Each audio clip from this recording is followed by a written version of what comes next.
Mbote bandeko balandi destination internet ya Tindika Tinga télévision, c'est votre humble serveur Tifra King so bomezana toujours ko yamba na kati ya beton mike na bino bisika no so basanga na biso mesana ko kutuna bino na kati ya Tindika Tinga télévision bo s'abonner massivement et puis bo panza basanga bandeko bazui tonte tongo ngate ya ko yamba basanga na biso et ko sala vraiment malamu. Quant à moi je salue mes boss papi qui hier enfin qui sont mais je salue encore mon vieux Jeannot Langa moi na Londres solo moi na Nkiringoto je salue encore Bedit Mwanza Motema Lila Tango ba remerciement na na Mike Luzadio azali na sima caméra fidèle internaute nazali invité na Toromeka Kosola sur ba question ezali plus actualité nazali na mona mboka David Itunga Toromeka Kosola mo analyse na ko bandalia ko pesa mbote na invité na koloba mbote mona mboka David Itunga mbote mama Sephora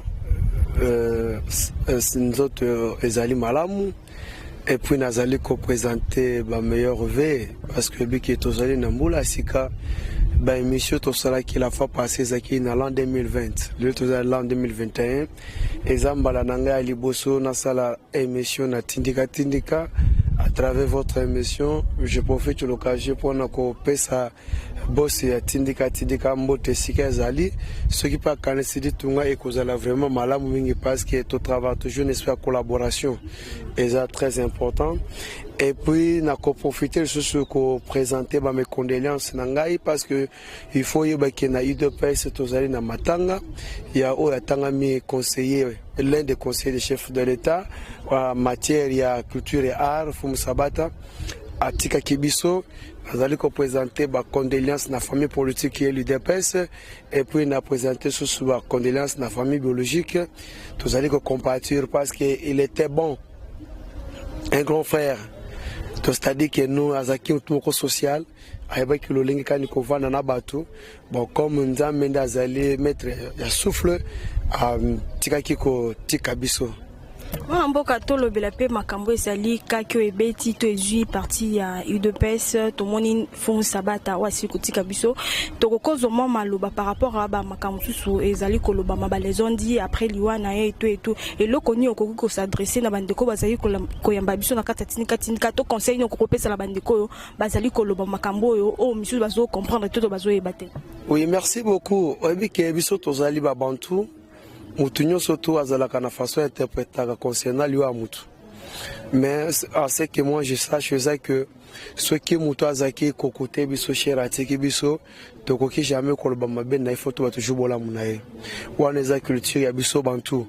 Mais ba dongolo misfe bazanga na bango te bazaka na pour ça que baloba bayoka bango to ba mona bango ba sentir bango to ba meka ko sala ba buzz parce que kozala une gratitude ya ko sala buzz na komba mutu oyo pa oyo ya sacrifice bolenge na ye na parti UDPS oyo andima ba arrestation ba makama sibisa ba kamandenga na ndenga par rapport ya régime ba dinosaure ya monsieur Joseph Kabila pendant 18 ans andima ko lutter ko braver contre la peur aux acquis idéologie ya sphinx délimité des restes mémoire etc du wa mulumba. Moi je vous réponds en tant que bantu ceux qui mutu swana ba musu bazala bango ba zombie je pense que ça la ndenga ba zombie ba sala mais moi je vous réponds en tant que bantu. Moi, mboka jour pour jour, tomoni 4 ans ici kokoka, uta komona Etienne, le père, asili koti kabiso, mais tomona qui peut bosser là qui se présenter, to kopousa na ngamba téléphone, ko sala ba messe ya recueillement et tout, to kolukato zoma intervention par rapport à 4 ans jour pour jour. Merci beaucoup maman Sephora. C'est une très bonne question Tony. Il faut ébakenga na ko biso par rapport à notre culture tant que bantu. Lorsque un vieillard tombe la kete basala rende fête do biso to kendeki to sala fête to betele maboko koloba keno merci na ndenge ola kiseki biso nzela ezali malamu merci na ndenge ola kiseki biso comment s'opposer na dictature merci na ndenge ola kiseki biso comment lutter rien que pour na intérêt à bien-être général ou bien population tout entière parce que monolithe ya etesque dans Bulumba ezaka pour l'espace kasainte ezali pour na ba province nyonso ezali ko composer République démocratique du Congo. Il faut il a été le seul oyo andimi kokufa ne pauvre mais andimi atika richesse moko na mitua ba congolais o ezali ko s'opposer contre bantu valeur et ko pesa ba valeur esika na yango pourvu que nos peuples congolais aient ba importance. Il faut que nous celle mutu oyo a s'opposer à toutes sortes de dictatures oyo meka ko salama na mboka na biso en commençant par Mobutu 32 ans tozui musée balke ki abwaki koyoka conseil ya Tshisekedi Mulumba ya ko ebise ke bato na bango ba aider yo pour être au accéder na beaucoup à travers rébellion mais le to coup d'état mais le lo batwana s'il faut qu'on sert bango facture c'est bango facture pourvu que tout fout à bango bazonga mboka na bango il a été relégué la famille na kabeka pour être que ça la bilanga bisono surtout toyebi o ezalaki comme suite c'est pour vous dire que non c'est un esprit. C'est pas pour rien que tu as battu que l'IDP c'est sa pyramide à renverser. C'est pas pour rien que tu as battu que l'IDP c'est sa formation politique.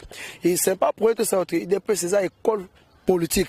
Pourquoi Nazoli ko bisayo à mon humble avis tant que David dit tonga ne bisako tu battu que malam to kende na ba université nyonso ou tant que ça droit te effacer yango to remplacer yango na faculté de droit IDPS parce que faculté de droit IDPS ezali ko s'opposer na bantivalère parce que ezali na batu oyo basala kemboka na biso kende liboso te o bazali à la base na bité so ezali ke fan osala na université pour na kotia IDPS na kati monte zama ki fanti mais na koki ko démontrer yango bato basali ke mboka na biso ekweya ezali ba professeur d'université.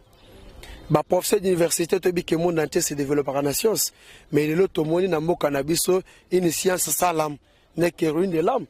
C'est pour vous dire que non comment vous imaginez un grand professeur d'université mais à côté de mulongo lokola mon école primaire de Kingakati ce qui n'est pas normal. En plus de ça au côté la ressource va politicien au mboka na biso à travers un message tribal na bango mais c'est pour vous dire que ceux qui ont été dans la lutte à IDPS par bloc on les a raté.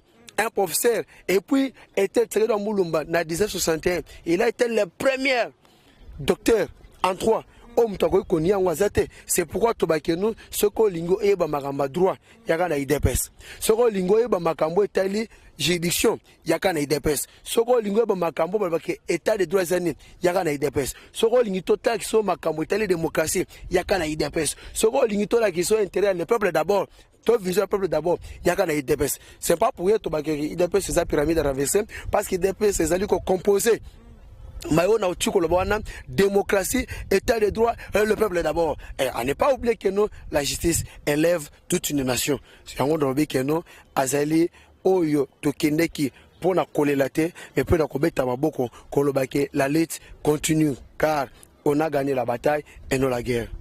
Mboka David Tunga tomoni enfin tosili komona eloko bandeko bandeko zela enfin bureau définitif et sili ko salama na ngambu Assemblée nationale tomoni mutasili ko remporter poste ya liboso ezali le président Mbosso et puis le deuxième ezali Jean-Marc Kabunda mais tokoko zoma maloba par rapport ya élection na ndenge sili ko salama. Merci beaucoup Maman Sephora à travers votre micro nazali ko profiter ko pesa remercier ma remerciement nangai et pas bas député ou va prendre conscience parce que moni on ne peut pas avoir une institution locale Assemblée nationale à la tête Mouto Azali arrogante politique à la tête Mouto Azali impoli na kata monde politique na lobby que na mboka na biso on ne peut pas accepter na kata institution locale Assemblée nationale tozala na bato bazali kufingisa une institution na place que ba valoriser yango na place que basala o esengeli kombo ezali koloba mais bango bazali ko sala le contraire et puis nazali ko pesa merci mingi madame Sephora pourquoi parce que c'est la toute première fois en République démocratique du Congo quand commençant même à l'époque il y a Zaïre que nos postes il y a premier vice-président de l'Assemblée nationale et revenir à un individu deux fois. Ce n'est que 520 gigas, maître nageur, l'homme à la langue brûlée, quand il parle, tous les professeurs de Kinga, tous les professeurs du FCC, et Mututu abandi ko kwanisana ndenge na. C'est pour vous dire que non, tout se peli parce que bureau wana ezali binyo et bureau ya union sacrée. Assemblée nationale wana ezali assemblée ya union sacrée. Oyo na kati ya union sacrée ezali vision unique ya chef de l'État. Wapi na kati ya vision ya chef de l'État, slogan ezali le le peuple d'abord. C'est pour vous dire que ceux qui ont bimi, les bandes, il y a union sacrée, c'est-à-dire aux alliés contre le peuple. Tant aux alliés contre le peuple, et que le peuple a dit qu'il y a un décolle au pouvoir, le peuple peut amener ça dans yo. Or que ceux qui ont yibi, en tout cas, est-ce que nous avons quoi? Moukwata. Et si nous avons moukwata, on est na makal. Le col en temps mwamba. Tant que bazali kolongolaye, et tant que président, il y a assemblée, il y a Sénat, nzela na eza tout droit moukwata na makale wo. Baluki chambre wo. Ba PC fongola oh et ba PCP horaire de visite oh et puis pour nanga ikutu na ko préférer que bazo ngisega na chambre oyo ko lutu nanga jo midonga la zalaki. Mais tout le monde comment pas azomi tout na ba question to ezali koloba maite pourquoi est-ce que poste wana ezonga juste ezonga ka pas bandeko bazali plus pro fachi pourquoi ezonga ka pas 520 gigas. Est-ce que vous pouvez me dire que non kolutu na bisombo swazali pro fachi? Non. Tolobela tena bandina na wanati. C'est la compétence où ils allaient aussi ça m'a camouflé. Comment on a monté qu'on a 2 fois na ici comme on dit. Ils allaient vision il y a union sacrée par rapport à vision chef de l'État. C'est-à-dire que na autre bureau wana ils allaient bureau il y a union sacrée. Et ça bureau union sacrée est vrai pour l'intérêt du peuple congolais. Ceux qui osent libanda tiango no mutuno que no tant yo kolingo s'opposer na vision union sacrée au moins le peuple congolais na nzela na yo.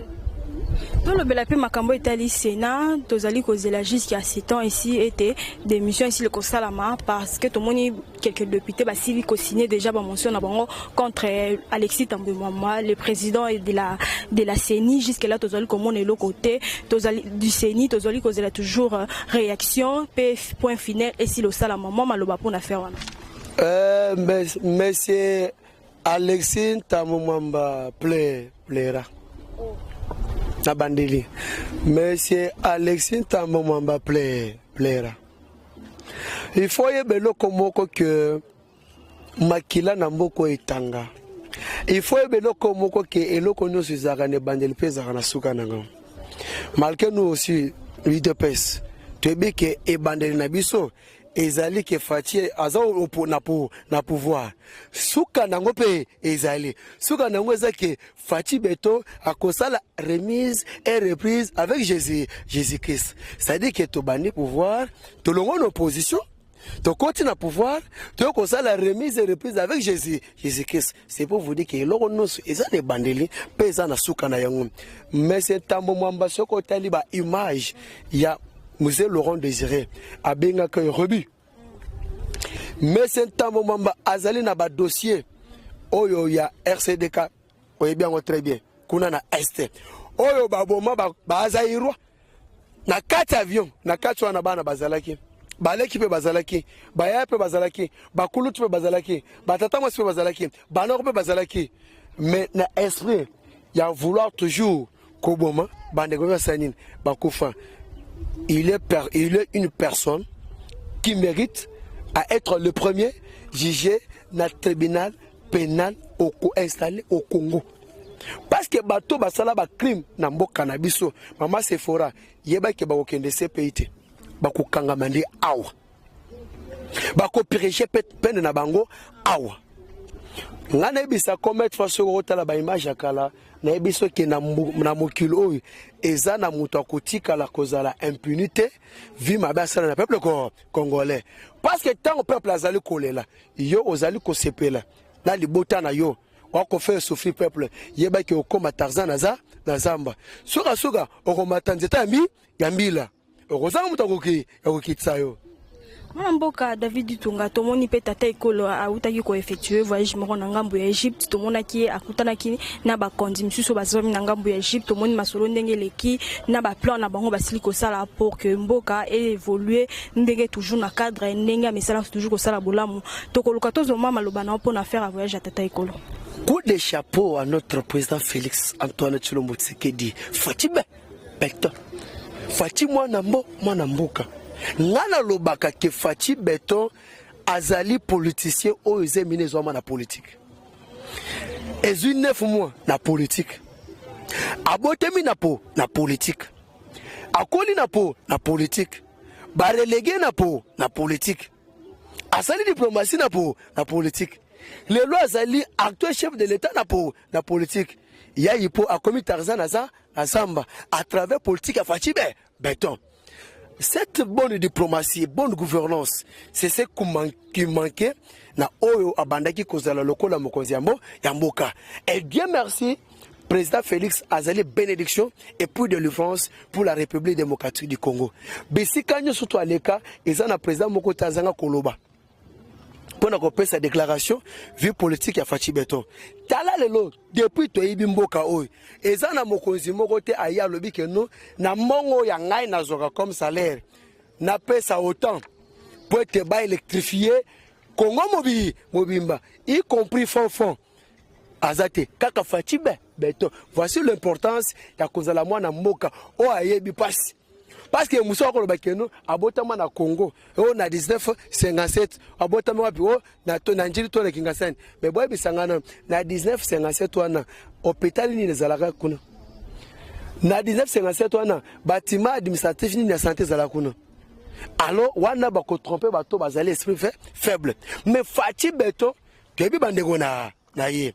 Jamais tolongo mona bandeko na ye, baleka na télévision, basenga test ADN.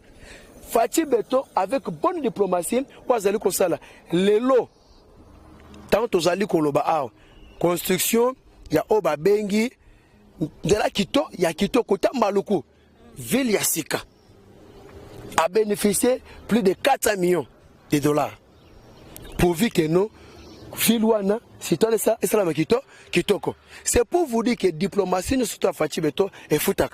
Taba Dongolomis, au bateau, Fachi Beton, gratuité. Mais au moment que bateau, tant Fachi Beton abimi, Banque mondiale andimé pour être financé par la gratuité de l'enseignement. Mais nous avons créé 19 000 écoles fictives. Et puis, s'adresser à la ministre à EPST. mais oui, Bakonga, non? Bazali ko créer école fictive. En plus, depuis IGF a fait sa prononciation naie, to a dénoncé makambo ezali ko sala mana ministère wana na tikala komona abesholete aleka na télévision pour na ko contredire parce que majorité école wana ezali majorité école catholique conventionnelle. Oh, basali ngo na fofa mboka pour na ko faire souffrir le peuple congolais. Pour na ko faire souffrir enseignants. Parce que si moi aujourd'hui, David Tounga, je parle français, c'est parce que j'étais encadré quelque part par un professeur qui a quand même sacrifié toute sa vie afin qu'il puisse un jour mettre à moi quelque chose, un jour afin que je puisse aussi devenir utile dans la société. Et quand je peux me déplacer aujourd'hui, lorsque je m'exprime, même en français, même en anglais, ça serait quand même la fierté de mon pays. Mais au Rokuta, ezana bateau bazali koluka kosala eke mboka na biso ke de bosote ke bato ba continuer ko souffrir, bato ba continuer ko lela, mais bango ba sala nini. Mais mutuloko Willy Bakonga mérite la prison. Il mérite la prison, parce que Nana Landa, comment un ministre d'État a conquis qu'on les canne à la télévision dans télé 50, lui, Willy Bakonga, pour quitter la politique, il doit quitter M. Joseph Kabila.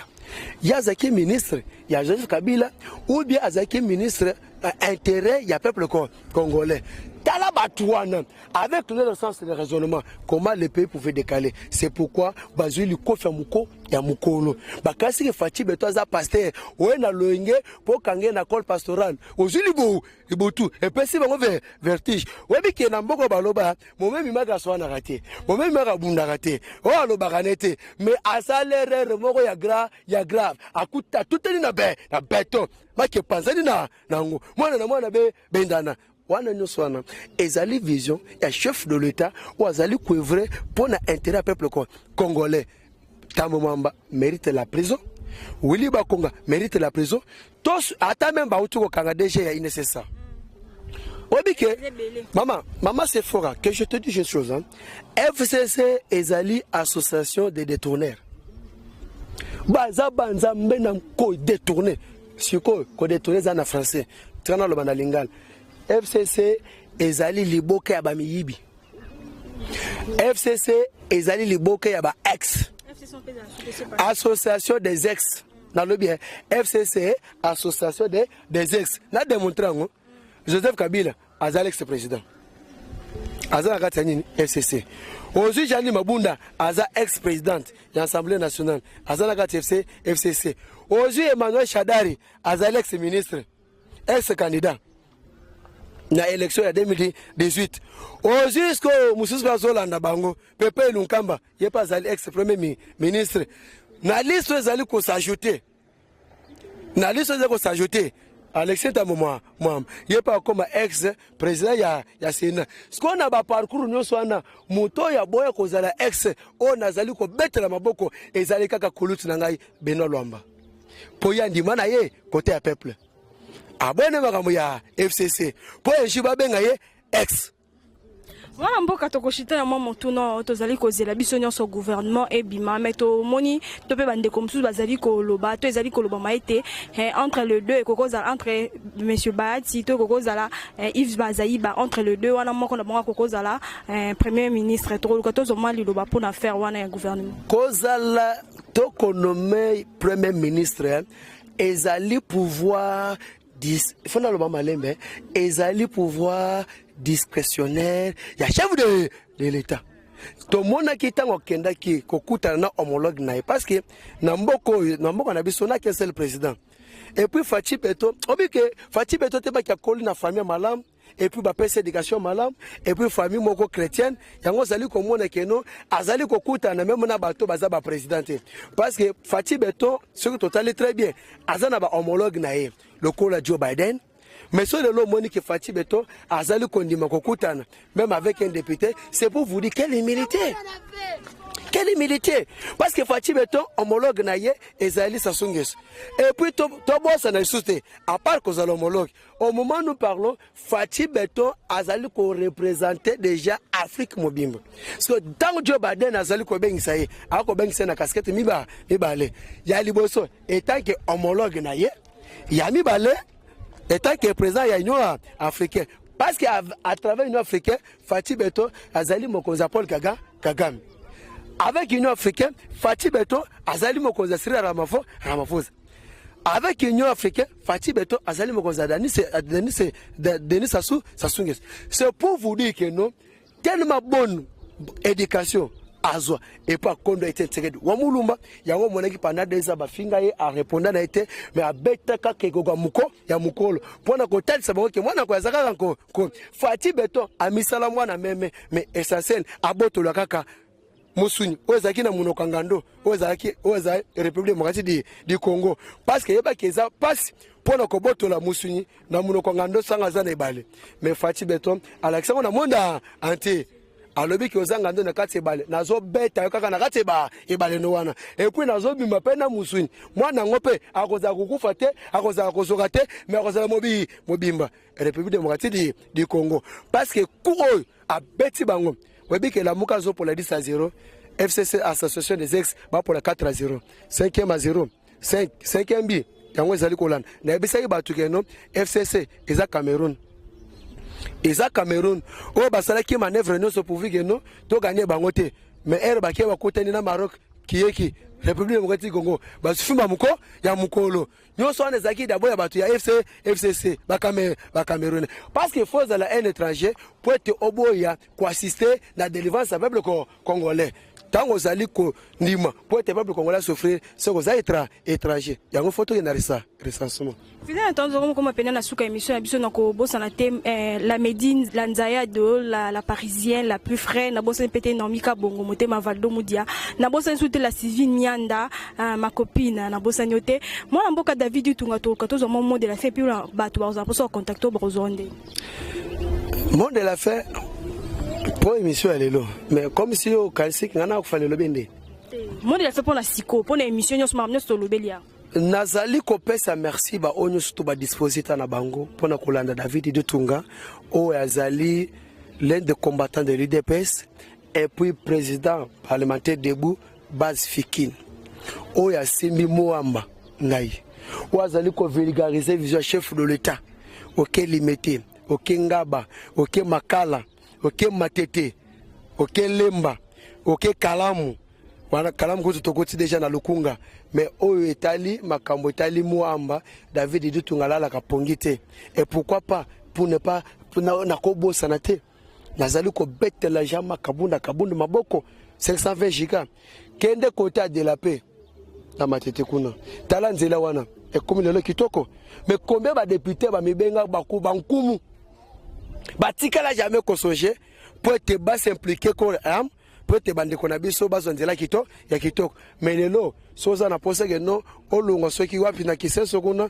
okende zandu eza makambu te ke yaka nanu na commune na matete to liboso ya parke ozo transport kake sikoza transport ya kate sani eye zandu ya kate sani et soit ça 5-10 minutes na zandu oh c'est pour vous dire que non c'est pour vous dire que musala zali ko salama tozali ko vulgariser via chef de l'État oya koya na esprit ya tribalisme akomona biso na nzela na ye parce que Fachi Beto azali ngokoza mboka pona bikolo nyonso sauf que un étranger façon na mboka na ye pona façon na mboka ni photo na recensement oza na posa contacter ngai numéro na ngeza plus 243 82 283 22 25 na bandeli plus 243 82 283 22 25 la zoe bisabino biloko et comme déjà et beli déjà et tikali kaka hein ba pesa mot d'ordre ba kitisa yango pour te bataza déjà belé na mesa et bon temps aussi mba kolia pour ça ko tika kozala lisusu te pour tant congolais abanda kolia na zoe biso tozo futa manandenge moko elongo bani depuis misala na lemo elongo bani et puis nga nazali ko rappeler Fachi Beto état que citoyen congolais tolingi na gouvernement ya union sacrée ezala représenter na ba jeune et puis tolingi na ba mandataire ba jeune ba ya parce que ba jeune nde ba sibisa ba conséquences ebele sur le plan politique na mboka oyo soko tali Rossi Mukendi otali Thérèse Kapangala otali Lik bazali belé otali ba Gédéon o ba kotika biso dernièrement tanto talambo tambulaki na marche alors alimina ko sakata metala lelo Fachi Beto azongisi makambo na nzela bakomi o bakoki ko benga na biso te toke na conseil d'état pour te basalezi angote mais ere babanda ko bongisa na balwa na bango pour te baboto le ministre de la justice pouvoir no baboto le cour constitutionnel pouvoir ba pesango à un individu babosana ke mwana nkoi alali menzo nda alalite mais lui soko fo ngoma. Fidèle internaute, merci pour la bande de connaissances aujourd'hui. Bakou ya koyamba basango la sur la Katinga télévision. Bo s'abonner massivement et puis bo panza basango. Na bande ko bazui tenter tope ngonga te pour na koyamba basango la sur la Katinga télévision. Na kosenga pe mingi susu ba merci na Mike Luzadio azali na ma caméra. Quant à moi, on se dit au revoir à la prochaine numéro. Ciao ciao.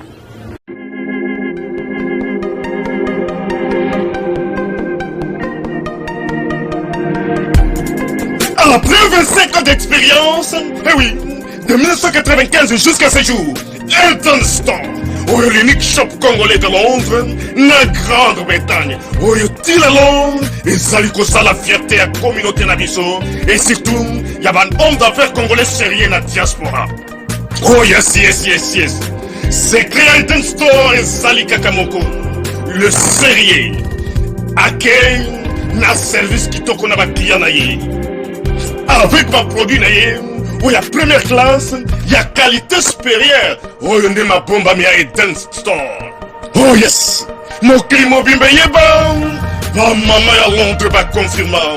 Eden Store, c'est le berceau des produits cosmétiques. Il y a solo produits originaux. Et yes, les alipes perso, il y a produits alimentaires, naturels et organiques. Au travers de nos produits cosmétiques, Eden Store détient le secret ya solo où ya poso ya maman moi c'est qui toko poso ya moi so penza basali kolula poso ya moi so mobala kotala ya lembate poso so ko tamboli masanga sima eh oui yango ne ba produit zo tekama na kati Eden Store na ba produit alimentaire où ya Eden Store yango de secret ya cuisine ya maman congolaise eh oui nyonso ko so pensa mobali na yo ezali pondu matembele ngai ndole fumbwa ndunda bilembwe oyo nyonso penza oyo kobonga pona cuisine na ezali oh yes olingi mobali na yo asepela na yo libela na libela olingi mobali na yo atalaka yo lokola mwasi azali kolula sika oh yes olingi mobali na asisa biloko nyonso otielaka ye na mesa secret ezali kaka moko Eden Store.